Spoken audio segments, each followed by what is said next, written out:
বিয়ের ৬ বছর পর এই ১ম আমি যাব আমার ননদের বাড়ি।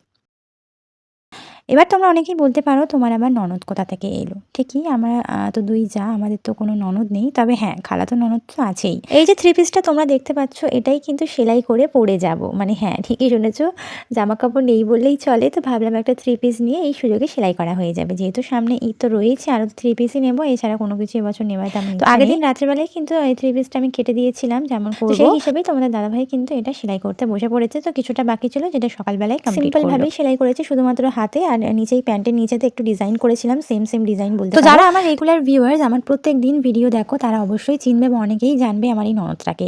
গত কয়েকদিন আগে আমার খালা শাশুড়িমা এবং ননদ এসেছিল আমাদের বাড়িতে, মনে আছে? যারা আমার রেগুলার ভিউয়ার তারা তো জানবে।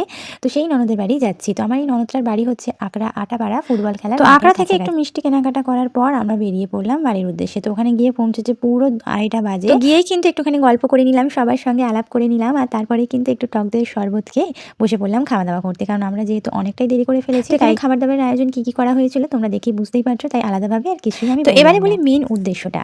তো এখানে আসার মেন পয়েন্ট ছিল সালোয়ার স্যুট সেলাইয়ের জন্য। মানে আমার ননদ ভীষণ আবদার করেছিল সালোয়ার সেলাই করাবে আমার কাছে।